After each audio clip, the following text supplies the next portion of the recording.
Okay, good morning, everyone. Sorry for the delay.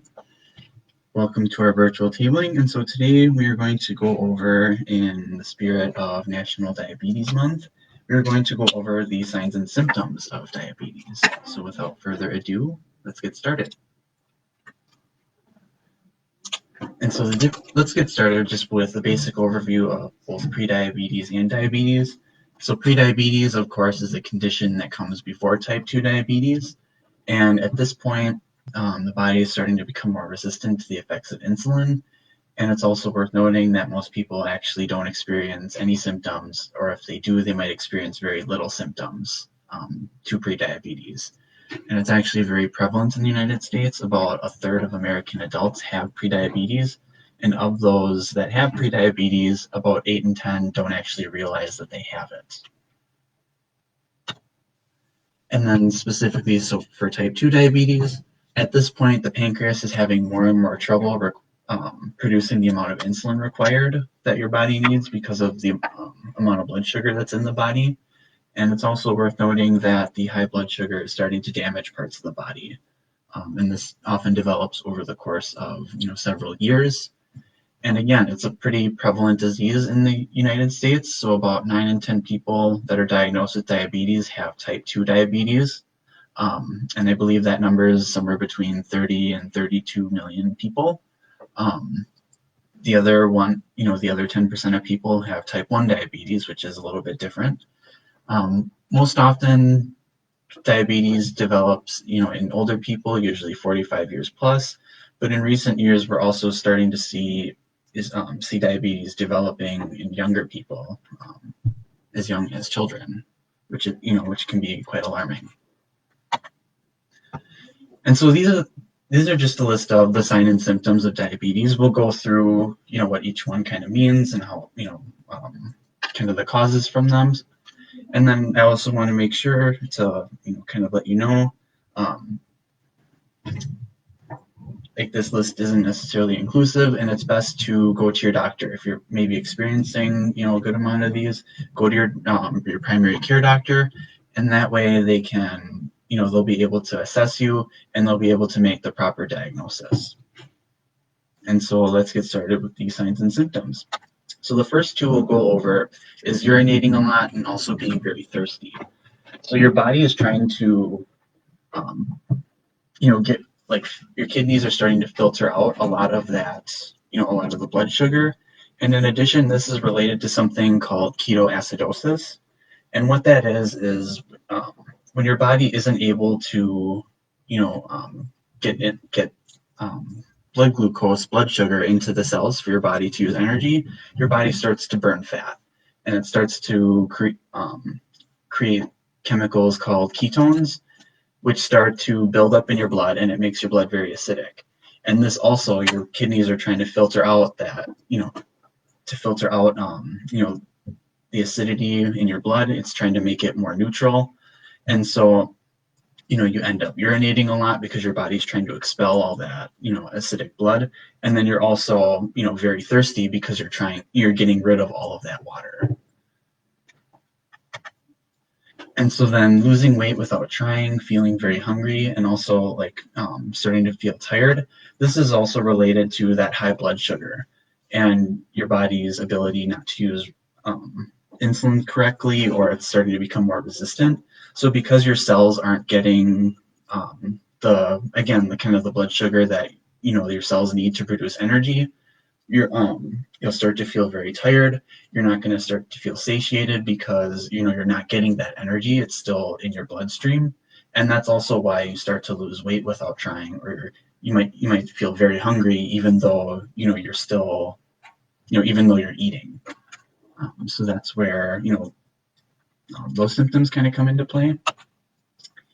The next one, blurry vision. So this is kind of related to the retina. So you have blood vessels in your retina, and because you have high blood sugar, the high blood sugar is actually damaging the blood vessels in the retina, and that damage can be permanent. And so it's one of the reasons why good vision health is important for people with diabetes, and making sure that you're on top of that. And then numb or tingling hands hands or feet. So this is related to something called diabetic neuropathy. And what that means is the nerve endings, particularly in your feet and in your hands, they start to become damaged. And so, for example, with your feet, you might have less sensitivity. So one of the tests that they do to kind of check that is they'll take a small metal wire and they'll start poking areas of your feet. And then in some cases, people with diabetes won't be able to feel that. And that's where, that numb or that tingling sensation comes from, is because the nerve endings in your feet and your hands are damaged, and they aren't, able to, they aren't able to feel, or, they have very little feeling. And then the last kind of set I'll go over is very dry skin, slow healing sores, or more infections than usual. And again, this is related to your blood not circulating a lot. It's especially common with the feet, because it's harder for our body to pump blood into our legs. It's a very, because it's all the way down in our heart, because they're so far away from each other. And so, already, it's harder for blood to get down to your feet and legs. But then when you have a lot of blood sugar, it makes it even much more difficult. And that's why, if you have like a scrape on your foot, say, it's harder, it's going to take longer for those sores or those, cuts to heal. And then it's very much easier to get infected because blood's not properly getting to your feet and, or other areas into your body. And it's making it, harder for nutrients and harder for, your body to kind of recover from, a lot of these injuries. And so then also on the other side, the other side of the spectrum, so those symptoms were more, as your blood sugar is high. But I also want to talk about, symptoms that occur when you have low blood sugar. And it's important, not only, of course, to, that your sugar is too high, but also making sure that your blood sugar isn't too low. And a lot of the symptoms for low blood sugar, you might feel shaky, or you might have like a small tremor. You might feel nervous or anxious. You might have like sweating, chills, or you might start to feel clammy. You have irritability, confusion, feeling dizzy or lightheaded, a headache, or also like feeling very weak. And so these, again, it's related to not having that blood sugar in your, throughout your, in your bloodstream for your body to be able to, at least absorb some of it. And this is defined as, I believe, having less than 70 milligrams of sugar in your blood. But also, if you're diabetic and your body's kind of used to having, a very high blood sugar, you can also experience these symptoms if you're coming down, if your blood sugar has like a dramatic drop.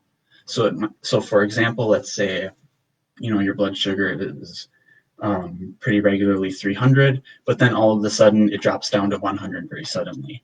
Normally that would be very good, but because your body is used to that such high amount of sugar in your blood, having 100 is almost like having, less than 70 milligrams for, someone who doesn't have diabetes.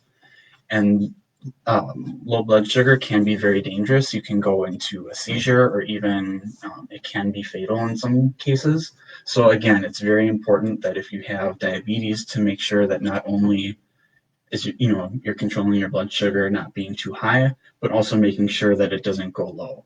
And this is why it's very important to work with a care team, so with your primary care doctor, because they'll be able to give you the correct guidance and the proper guidance to make sure that you're taking care of yourself and that you're managing your symptoms. And so that is all that I have for you today. So of course, as always, let us know if you have any questions. You can email us at healthpromotion@glick.net, or you can always comment below.